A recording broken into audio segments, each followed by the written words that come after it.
మనం ఎట్లుండాలి చెప్పండి? రెండో మాట, విధేయత కలిగిన పిల్లలం. దేనికి విధేయత చూపించాలి?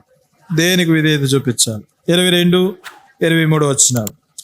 మీరు క్షయ బీజం నుండి కాక శాశ్వతమగు జీవము గల దేవుని వాక్యమూలముగా అక్షయ బీజం నుండి పుట్టింపబడిన వారు గనుక నిష్కపటమైన సహోదర ప్రేమ కలిగినట్లు మీరు సత్యమునకు విధేయులవుట చేత మీ మనసులను పవిత్రపరుచుకుని వారయ్యుండి.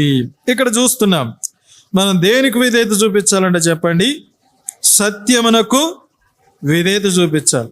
సత్యమునకు విధేయత చూపించడం ద్వారా మన మనసులు ఏమవుతాయి అంటే పవిత్రపరచబడతాయి, పరిశుద్ధపరచబడతాయి. రోమీయులకు రాసిన పత్రిక 6 వచనం నుంచి, లోబడుటకు దేనికి మిమ్మును మీరు దాసులుగా అప్పగించుకుందరో అది చావు నిమిత్తముగా పాపమునకే గాని నీతి నిమిత్తముగా విధేయతకే గాని దేనికి మీరు లోబడుదురో దానికే దాసులగుదురని మీరు ఎరుగారా. కాబట్టి ఇక్కడ దేవుని యొక్క వాక్యం ఏమి సెలవిస్తుందనంటే, మనం దేనికి విధేయత చూపిస్తే దానికి మనము దాసులం. నీతికి విధేయత చూపించినప్పుడు మనం నీతికి దాసులం. పాపమునకు విధేయత చూపించినప్పుడు పాపమునకు దాసులం. మనం విధేయతను బట్టి పవిత్రపరచబడుతున్నాం. దేనికి విధేయత చూపించాలి? సత్యమునకు విధేయత చూపించాలి. సోదరులారా, మరి ఎవరి కాలంలో ఉంటున్నారు? ఎన్నిసార్లు దేవుడు తన సత్య సువార్త చేత నిన్ను దర్శించాడు?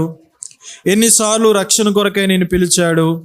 ఎన్నిసార్లు నీ హృదయం నాకు ఇమ్మని ప్రభు పిలిచాడు? ఎన్నిసార్లు దేవుని యొక్క వాక్యం నీతో మాట్లాడుతుంది? అయితే నువ్వు విధేయత చూపిస్తున్నావా? చాలా మంది ఆలస్యం చేస్తున్నారు, చాలా మంది పెడచెవును పెడుతున్నారు. ఇప్పుడు కాదులే అని అనుకుంటున్నారు. రక్షించబడడానికి వయస్సు భేదమేమీ లేదు. నీకు సువార్త అర్థమైతే, ప్రభును గూర్చినటువంటి వర్తమానం అర్థమైతే, నీ పాపమును గూర్చిన ఒప్పుదల నీకుంటే, మారు మనసు కొరకైన అవగాహన నీకుంటే ఇంకా ఆలస్యం లేదు. కాబట్టి ప్రభు నేను పిలుస్తున్నాడు. మరి విధేయత చూపిస్తున్నావా? అవిధేయతగానే జీవించుచున్నావా? ప్రియులారా, విధేయతతో కూడినటువంటి జీవితం ఆశీర్వదించబడిన జీవితం. అవిధేయతతో కూడిన జీవితం ఆశీర్వాదకరమైన జీవితం కాదు. ఈరోజు మన జీవితాల్లో ఆలోచన చేసినట్లయితే మనం విధేయత కలిగిన పిల్లల్లా ఉండాలి. విధేయత కలిగిన పిల్లల్లా ఉండాలి. విధేయత అనేది చాలా గొప్ప ఆశీర్వాదకరమైన పని, ఆశీర్వాదకరమైన క్రియ. ఓ మాట చూడండి, పేతురు రాసిన మొదటి పత్రిక 5వ అధ్యాయం 5వ వచనం మనం చదువుకుందాం. 5వ వచనం, చిన్నలారా మీరు పెద్దలకు లోబడి ఉండి మీరందరూ ఎదుటివాని యెడల దీన మనసును వస్త్రం ధరించుకొని మిమ్మల్ని అలంకరించుకుని దేవుడు అహంకారులను ఎదిరించి దీనిలో కృప అనుగ్రహించును. కృప దొరుకుతుంది. విధేయత ద్వారా, దీనత్వం ద్వారా కృప దొరుకుతుంది. కాబట్టి ఈ మధ్యాహ్న కాల సమయంలో విధేయత చూపించే పిల్లలముగా మనం ఉండాలి. సత్యమునకై విధేయత చూపించాలి. సత్యం ఏంటి? ప్రభు అయిన దేవుడే, ప్రభు యొక్క దేవుని సువార్తే. దానికి మనం విధేయత చూపించి హృదయం ఇచ్చే వారంగా ఉండాలి. మరి మధ్యాహ్న కాల సమయంలో మరి ఎంతమంది సువార్తకు, సత్యమునకు విధేయత చూపిస్తున్నారు? సాధారణంగా అనుకోవచ్చు, యూత్ మీటింగ్ వెళ్తాం, గంటసేపు కూర్చుంటాం, వచ్చేస్తాం, అయిపోతుంది. ఇంకో మీటింగ్ వెళ్తాం, కూర్చుంటాం, వచ్చేస్తాం, అయిపోతుంది. నాకు చేయాలనుకున్న పని చేస్తా, నాకు వచ్చిన పని చేస్తా, అయిపోతుంది. నేను కూడా దేవునిలోనే ఉంటున్నాను కదా, నేను కూడా దేవుని దగ్గరే ఉంటున్నాను కదా, నేను కూడా క్రైస్తవునే కదా. భ్రమపడద్దు. ఇప్పుడు మీ పేరెంట్స్ ప్రభుని తెలుసుకున్నారు కాబట్టి మీరు మందిరానికి రాగలుగుతున్నారు. అదే మీ పేరెంట్స్ ప్రభుని తెలుసుకోకపోతే మీరు ప్రభు సన్నిధికి రాలేరు.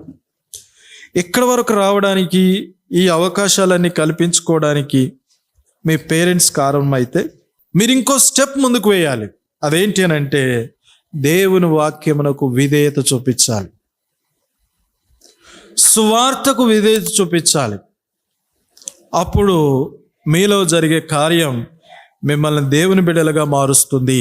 ఇది దేవుని యొక్క వాక్యంలో నుంచి చూస్తున్నా. కాబట్టి పేతురి విషయాన్ని జ్ఞాపకం చేస్తున్నాడు. ఏమనంటే, మీరు సత్యమునకు విధేయులై ఉండుట ద్వారా మీరు పవిత్రపరచబడతారు. దేవుని ఆత్మ చేత పవిత్రపరచబడతారు, దేవుని వాక్యం చేత పవిత్రపరచబడతారు.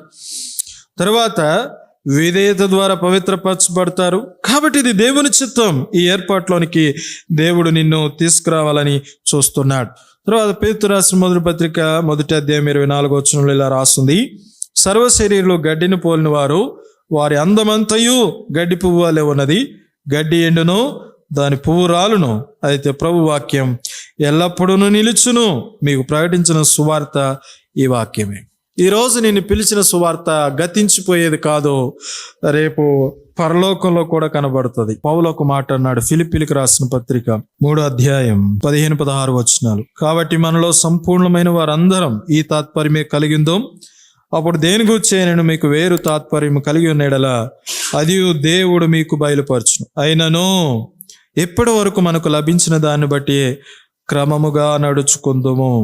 దేవుడు సంపూర్ణమైనది ఇచ్చాడు. ఇంకో మాట కూడా చూద్దాం.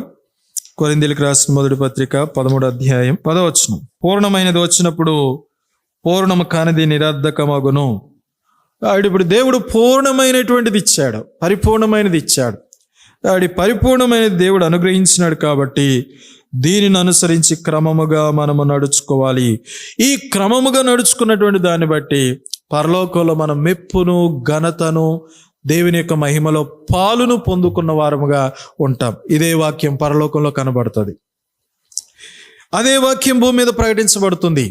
కాబట్టి ఈ వాక్యాన్ని బట్టి, బయలుపరచబడిన సంగతిని బట్టి మనం క్రమముగా నడుచుకుందాం. విధేయత చూపించాలి.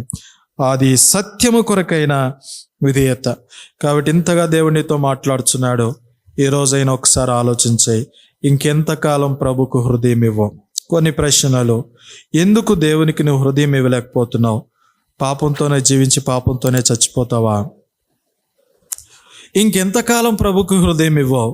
నీ జీవితం ఎప్పటి వరకు ఉంటుందో నీకు తెలుసా? ఇంకెంతకాలం ప్రభుకు దూరంగా ఉంటావు? నీ జీవితంలో నువ్వు సాధిస్తామని అనుకున్నాయన్నీ నీ చేతులు లేవని తెలుసా? గడ్డి పువ్వు లాంటి వారమని తెలుసా? కాబట్టి అనుకూలమైన సమయం, మిక్కిలి అనుకూలమైన సమయం ప్రభు నిన్ను పిలుచుచున్నాడు. విధేయత చూపించు. ఈ సమయంలో గనక దేవుని వాక్యానికి విధేయత చూపించి నీ హృదయాన్ని ప్రభుకి ఇస్తే ప్రభు నీ యందు సంతోషిస్తాడు. దాన్ని బట్టి దేవుడు నిన్ను పవిత్రపరుస్తాడు.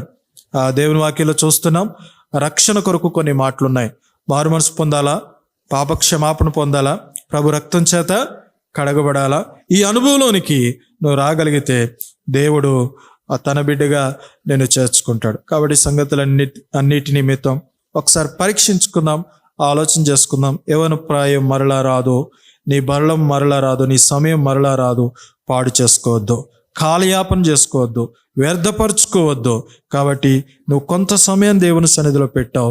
దీని ద్వారా నువ్వు జీవాన్ని సంపాదించుకోవాలి, దీని ద్వారా దేవుని యొక్క ఆశీర్వాదాన్ని సంపాదించుకోవాలి. వ్యర్థముగా మీ సమయాన్ని పాడు చేసుకోవద్దు.